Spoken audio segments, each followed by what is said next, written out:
Sir Arthur Conan Doyle, Sherlock Holmes.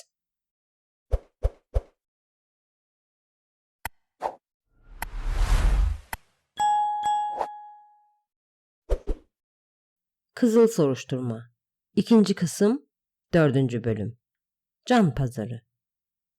Mormonların peygamberleriyle görüşmesini takip eden günün sabahı, John Ferrier, Salt Lake'e gidip Nevada dağlarına doğru yola çıkacak olan kervanda tanıdığı kişiyi bulduktan sonra Jefferson Hope'a yazdığı mektubu kendisine emanet etti. Mektubunda genç adama kendilerini büyük bir tehlikenin tehdit ettiğini ve geri dönmesinin ne kadar acil olduğu yazılıydı. Mektubu emanet ettikten sonra içi rahatladı ve eve içi biraz olsun rahatlamış bir şekilde döndü. Çiftliğine yaklaşırken girişteki çitlere 2 atın bağlı olduğunu görünce şaşırdı.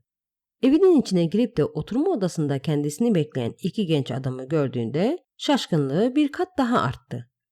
Uzun, solgun yüzlü olanı sallanan sandalyede arkasına yaslanıp ayaklarını sobaya dayamıştı. Kalın enselli, sert ve böbürlenen tavırları olan diğer genç adam, elleri ceplerinde, pencerenin önünde durmuş, herkes tarafından sevilen bir şarkıyı ıslıkla çalıyordu. John Ferrier içeridekileri soğuk bir şekilde selamlayıp kim olduklarını sordu. Elleri cebinde olan genç adam, "Belki bizi tanımıyorsunuz," dedi. "Bu yaşlı Drebber'ın oğludur. Ben de Tanrı elini uzatıp sizi doğru yola soktuğunda sizinle birlikte yolculuk eden Joseph Strangerson'ım." Pencerenin önündeki adam, "Eğer bizimkiler olmasaydı siz çoktan ölmüştünüz," diye sırıtarak mırıldandı. "Babalarımızın da tavsiyesine uyup," diye sözlerine devam etti Strangerson, "kızınıza evlenme teklifinde bulunmak için geldik. Tabii siz ve kızınız hangimizi seçerse.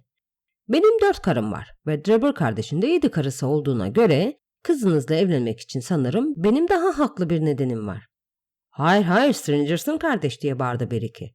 "Sorun kaç karımız olduğu değil, kaçına bakabildiğimiz. Babam değinilenleri benim üzerime yaptı. Ben daha zengin bir adamım. Ama benim servetim ileride daha da genişleyecek," dedi Strangerson sakin bir şekilde. "Tanrı babamı aramızdan ayırınca çiftlikler ve deri fabrikası bana kalacak.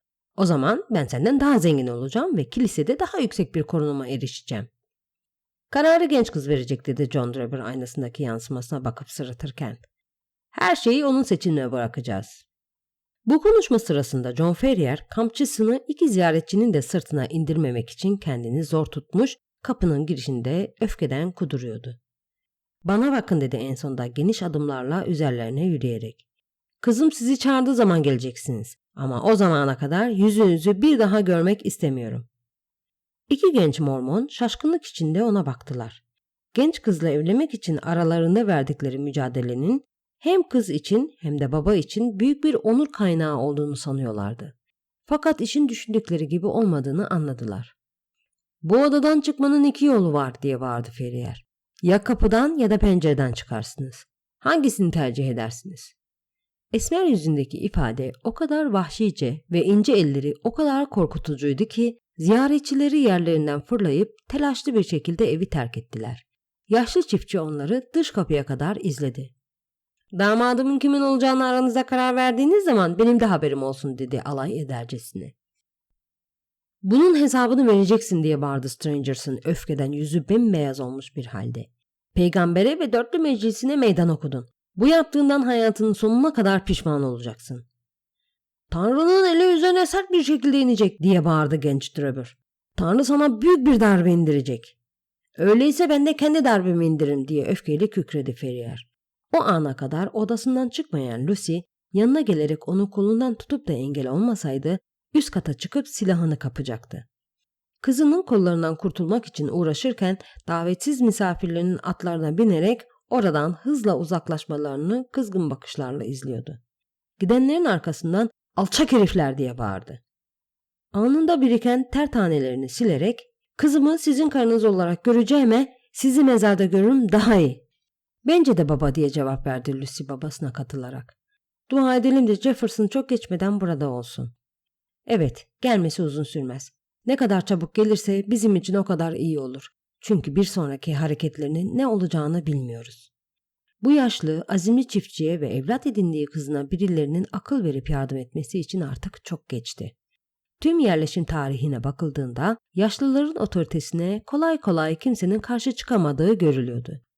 Küçük hatalar bile çok sert bir şekilde cezalandırılıyorsa bu isyankarların kaderini kim bilir neler bekliyordu. Ferrier zenginliğinin ve konumunun hiçbir işe yaramayacağını biliyordu. Kendisi kadar tanınmışlar ve zenginler bile ortadan kaldırılmışlar, bütün mülkleri kiliseye kalmıştı. Cesur bir adamdı ama kendisini bekleyen belli belirsiz tehlikeleri düşündükçe tüm bedenini bir ürperti sarıyordu. Bilinen her tür tehlikeyi cesaretle karşılayabilirdi ama bu gerilim onun sinirlerini bozuyordu. Korkularını kızından saklıyordu. Ancak tüm meseleyi hiç önem vermiyormuş gibi davranmasına karşın büyük bir huzursuzluk duyduğu kendisini çok seven zeki kızının gözlerinden kaçmamıştı. Önceki günün davranışına karşılık Young'dan eline bir mesaj ya da sitem dolu bir mektup geçeceğini düşünmüştü. Yanılmamıştı. Beklediği mesaj hiç ummadığı bir şekilde yazılmıştı. Ertesi sabah uyanmasıyla birlikte göğsünün üzerindeki yatak örtüsüne küçük ve kare bir kağıt parçasının iğne ile tutturulduğunu görerek büyük bir hayrete düştü. Kağıtta kalın ve bölük pörçük harflerle şunlar yazılıydı. Kararını değiştirmek için önünde 29 gün var. Aksi takdirde tire. Tire işareti herhangi bir tehditten daha da korkutucu anlamlara geliyordu. Bu uyarının odasına nasıl geldiği John Ferrier'in aklını iyice karıştırdı. Çünkü hizmetkarlar evin dışındaki bir barakada uyuyorlardı ve kapıları, camları sürgülüydü. Kağıdı buruşturup attı ve kızına hiçbir şey söylemedi. Ama bu olay yüreğine daha önceki korkularından daha büyük bir korku düşürmüştü. 29 günlük süre Young'ın verdiği süreye denk düşüyordu. Hangi kuvvet ya da cesaret böyle esrarengiz güçlerle donanmış bir düşmana karşı koymasına yardımcı olabilirdi ki? İğneyi yatak örtüsüne batıran kimse onun hayatta da kastedebilirdi ve canına kıyan kişiyi asla öğrenemezdi. Ertesi sabah sinirleri daha da bozuktu. Kahvaltıya oturduklarında Lucy birdenbire bağırıp tavanı işaret etti. Tavanın tam ortasına büyük olasılıkla yanan bir çubukla 28 sayısı yazılmıştı. Bu kızına anlaşılmaz geldi. Ferrier de kızını olanlardan haberdar etmedi. O gece sabaha kadar silahı elinde bekleyip nöbet tuttu. Ne bir ses duydu ne de kimseyi gördü ama sabahleyin kapısının dışına kocaman bir 27'nin boyayla yazılmış olduğunu gördü. Günler böylece birbirini takip etti. John Ferrier her sabah uyandığında görünmeyen düşmanları çiftliğin ya da evin bir köşesine verilen sürenin bitmesine kaç gün kaldığını yazmış oluyorlardı. Ölümcül sayılar kimi zaman duvarlara, bazen yerlere ve bazen de çiftliğin girişine ya da parmaklıklara tutturulmuş küçük kağıtlarda yazıyordu. John Ferrier o kadar tetikte olmasına karşın her gün gelen bu uyarıların kimler tarafından bırakıldığını bir türlü öğrenemiyordu. Bu uyarıları görünce içini neredeyse batıl inanca varan bir korku kaplıyordu. En sonunda yorgun ve bitkin düştü. Gözlerinden kıskıvrak yakalanmış bir yaratığın endişeli bakışları okunuyordu. Hayatta artık tek bir ümidi vardı. O da genç avcının Nevada'dan dönmesiydi. 20 gün 15 güne indi, 15 günde 10 güne. Fakat genç adamdan hiçbir ses yoktu. Sayılar her geçen gün daha da azalıyordu ve hala bir haber yoktu.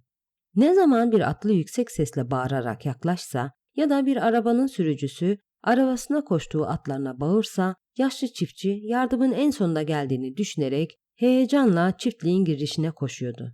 En sonunda 5. gün bitti, 4. güne gelindi ve 4. günde bitip 3. güne gelindiğinde Hope'un geleceğine dair inancını iyice yitirdi ve tüm kaçış umutları suya düştü. Yerleşim alanını çevreleyen dağlar hakkında bilgisi az olduğundan ve tek başına kaldığı için güçsüz olduğunu biliyordu. Sık işleyen yolların düşmanları tarafından sıkı bir şekilde gözetlenip korunduğunu da biliyordu. Ve dörtlü meclisinin emri olmadan hiç kimse bu yollardan geçemezdi. Ne yöne dönerse dönsün, kendisini bekleyen tehlikeden hiçbir kaçış yolu yok gibi gözüküyordu. Fakat yaşlı adam verdiği karardan asla dönmeyecekti. Mormonlar kızına asla el süremeyeceklerdi. Bu uğurda canını vermeye hazırdı. Yaşlı adam bir akşam derin bir şekilde dertlerini düşünmeye dalmış, bu dertlerden kurtulmanın bir yolunu arıyordu. O sabah evinin duvarına 2 sayısı yazılmıştı ve ertesi gün verilen mühlet sona ermiş oluyordu. Peki sonra ne olacaktı? Belli belirsiz ve korkunç düşünceler geliyordu aklına. Ya o ölürse tek başına kalan kızının başına neler gelecekti? Çevrelerini sarmış bu ölümcül ağdan kurtulmanın hiçbir yolu yok muydu? Başını masaya yaslayıp içine düştüğü çaresizliği düşünerek ağlamaya başladı. Fakat o da neydi? Sessizlikte hafif bir gıcırtı duyuldu. Kısık ama gecenin sessizliğinde kolayca duyulan bir gıcırtı. Ses evin kapısından gelmişti. Ferrier sürünerek salona girdi ve kulaklarını dört açtı. Birkaç dakika duraksadı ve kısık ses tekrar duyuldu.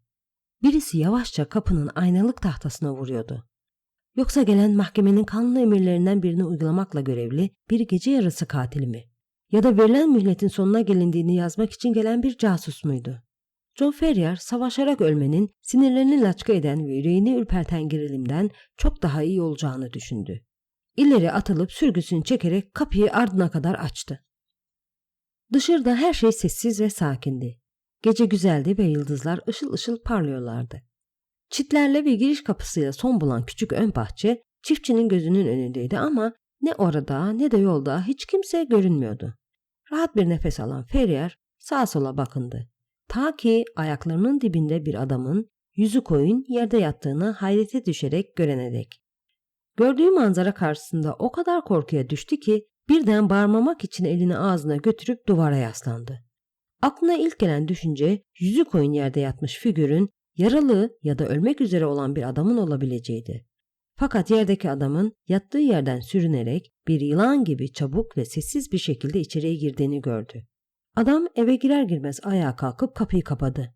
Şaşkınlık içinde kalan çiftçi Jefferson Hope'un korkunç fakat kendisine güven veren yüzünü gördü. "Aman Tanrım," dedi John Ferrier nefesi kesilerek. "Beni çok korkuttun. İçeri böyle girmenin sebebi nedir?" "Bana önce yemek verin," dedi Berik kabaca. "Ağzıma 48 saattir bir lokma bile koymadım." Masada ev sahibinin akşam yemeğinden arta kalan soğuk ete ve ekmeğe saldırdı. Oburcasına ne var ne yok silip süpürdü. "Lucy'nin durumu iyi mi?" diye sordu açlığını giderince. "Evet, tehlikenin büyüklüğünden haberi yok," diye cevap verdi yaşlı adam. "Bu iyi. Evi her taraftan izliyorlar. Bu yüzden sürünerek gelmek zorunda kaldım. Onların gözleri oldukça keskin olabilir ama bir Washoe avcısını yakalayacak kadar keskin değiller." John Ferrier beklediği sadık müttefiğin şimdi yanında olmasından dolayı tüm karamsarlıklardan sıyrılıp bambaşka biri olup çıktı. Genç adamın köseli gibi ellerini yakalayıp içten bir şekilde sıktı. "Gurur duyulacak bir adamsın," dedi. "İçinde bulunduğumuz tehlikeyi ve dertleri paylaşacak pek kimse çıkmadı." "Çok doğru söylediniz," diye cevap verdi genç avcı. "Size saygım vardır ama bu durumda tek başınıza olsaydınız başımı böyle bir arı kovanına sokmadan önce 2 kez düşünürdüm. Beni buraya getiren asıl sebep Lucy'dir ve ona bir zarar gelirse sanırım Utah'tan bir Hope ailesi eksik olur." Söyle bakalım, ne yapacağız şimdi?" "Yarın son gün ve bu gece harekete geçmediğimiz takdirde her şey biter. Kartal Kanyonu'nda bir yük katırı 3 at bizleri bekliyor. Ne kadar paranız var?" $2000 altınım ve $5000 banknotum var." "Bu kadar işimizi görür. Benim de ekleyecek bir o kadar param var. Dağlardan geçerek Carson City'ye varmalıyız. Lucy'yi uyandırsanız iyi olur. Geldiğimizden haberleri olmalarını istemediğim için hizmetkarların evde kalmaması çok iyi oldu." Ferrier kendilerini bekleyen yolculuk için kızını uyandırmaya gidince Jefferson Hope yenilebilecek her şeyi büyük bir torbaya doldurdu ve sert bir çömleğe su koydu. Çünkü kendi tecrübelerinden biliyordu ki dağlardaki kuyular arasında uzun mesafeler vardı ve bu kuyuların sayıları azdı. Yaşlı çiftçiyle kızı yola çıkmak için hazırlanmış olarak göründüklerinde Hope da neredeyse tüm hazırlıklarını tamamlamıştı. Bir süredir birbirini görmeyen genç aşıklar birbirlerini sıcak bir şekilde karşıladılar. Fakat bu merasim kısa sürdü. Çünkü dakikalar çok kıymetliydi ve yapılacak çok iş vardı. "Bir an önce yola çıkmalıyız," dedi Jefferson Hope kendilerini bekleyen tehlikenin büyüklüğünü kavrayan ama bu tehlikeyi cesaretle karşılamaya hazır biri gibi kısık fakat kararlı bir sesle. "Evin ön ve arka girişleri izleniyor ama temkinli bir şekilde yan camlardan çıkıp tarlalardan geçerek onların arasından geçebiliriz. Yolu bir bulduk mu atların beklediği Kartal Kanyonu'ndan 2 mil ötedeyiz demektir. Şafakla birlikte dağlardan geçerek yolumuzu yarılamış oluruz." "Ya bizi durdururlarsa?" diye sordu Ferrier. Hope sağ tarafında duran tabancasının kabzasına eliyle vurdu. Sayıları bizim için çok fazla ama yine de 2-3 tanesini de bizimle birlikte götürürüz dedi fesat bir gülüşle. Evdeki tüm ışıklar söndürüldü ve Ferrier karanlık pencereden bir zamanlar kendisinin olan ama sonsuza kadar terk etmek üzere olduğu topraklarına son bir kez daha baktı. Topraklarını gözden çıkarmaya kendini çoktan hazırlamıştı. Kızının hayatı ve mutluluğu mahvolan servetinin yol açtığı üzüntüden daha ağır basıyordu. Hışırdayan ağaç yaprakları ve uçsuz bucaksız tarım tarlaları da dahil olmak üzere her şey o kadar sakin ve huzurlu görünüyordu ki katillerin nerelere pusuya yattığını fark etmek çok zordu. Ama genç avcının bembeyaz yüzündeki ifade eve yaklaşırken kafasındaki soruların cevabını aldığına işaret ediyordu. Ferrier altınlarla ve banknotlarla dolu çantayı Jefferson Hope'da hazırladığı erzak ve suyu almıştı. Bu sırada Lucy'nin elinde birkaç özel eşyasını koyduğu küçük bir çanta vardı. Camı yavaşça ve dikkatle açarak karanlık bir bulutun ayı örtmesini bekledikten sonra evin küçük bahçesine birer birer girdiler. Nefeslerini tutan kaçaklar çömelip yürüyerek bahçeyi geçtiler ve bahçenin etrafını çeviren ağaçların kenarından geçip giderek mısır tarlasına giden geçide geldiler. Tam buraya varmışlardı ki genç adam 2 yol arkadaşını kollarından çekip gölgeye sürükledi. Sessizce ve heyecandan titrer bir halde yere yattılar. Zamanında almış olduğu eğitim Jefferson Hope'un kulaklarının bir başağınkiler kadar keskin olmasına yaramıştı. Biraz öteden bir baykuşun bir diğerine acıklı bir şekilde öterek karşılık vermesinden önce kendilerini yere güçlükle atabilmişlerdi. Aynı anda belirsiz ve şüpheli bir figür ilerlemekte oldukları geçitte belirdi ve yine baykuş taklidi yapıp acıklı bir şekilde öterek sinyal vermesiyle birlikte karanlığın içinden ikinci bir adam ortaya çıktı. "Yarın gece yarısı," dedi otorite sahibi gözüken ilki. "Çoban aldatan 3 kere ötünce." "Pekala," dedi Beriki. "Drebir kardeşe söyleyeyim mi?" "Bunu ona ilet, o da diğerlerine iletsin. 9'a 7. 7'ye 5 diye tekrar etti Beriki ve 2 figür değişik yönlere ayrıldılar. Son sözleri kendileri aralarında bir tür işaret ve parola olmalıydı.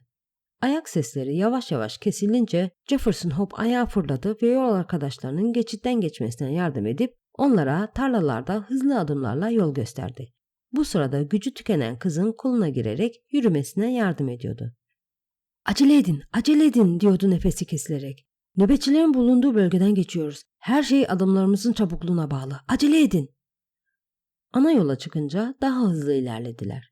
Yolda şans eseri hiç kimseyle karşılaşmadılar ve bir tarlaya girerek yine kimseye görünmeden yollarına devam ettiler. Genç avcı kasabaya varmadan önce dağlara çıkan engebeli ve dar bir patikaya saptı. Üstlerindeki 2 sivri tepe karanlıkta her zamankinden daha kocaman ve korkunç görünüyordu. Bu 2 tepeyi birbirinden ayıran boşluk da atlarının kendilerini beklediği Kartal Kanyonu oluyordu.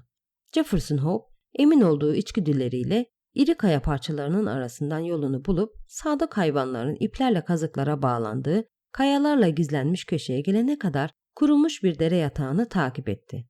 Kızı bir ata bindirdiler ve yaşlı Ferrier para çantasıyla atlardan diğerine binerken Jefferson Hope da kendi atına binerek dik ve tehlikeli patikadan aşağı inmeye başladılar.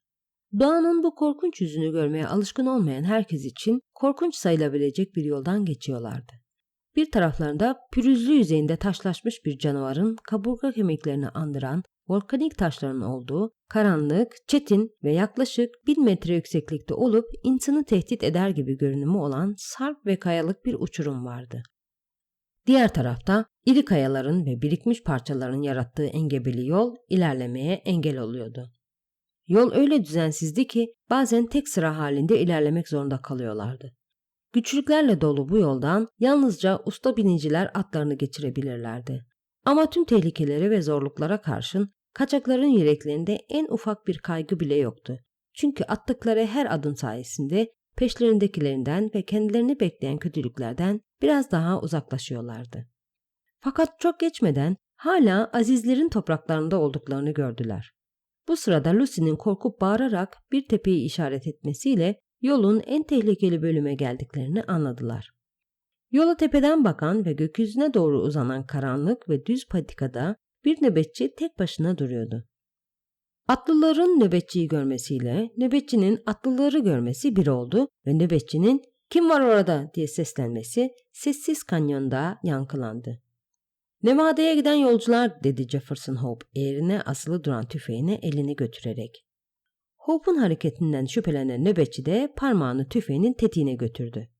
Kaçaklar verdikleri cevaptan tatmin olmamış bir şekilde kendilerini izleyen nöbetçiye şüpheyle bakıyorlardı. Nöbetçi, "Kimin izniyle?" diye sordu. "Kutsal Dörtlü'nün," diye cevap verdi Ferrier.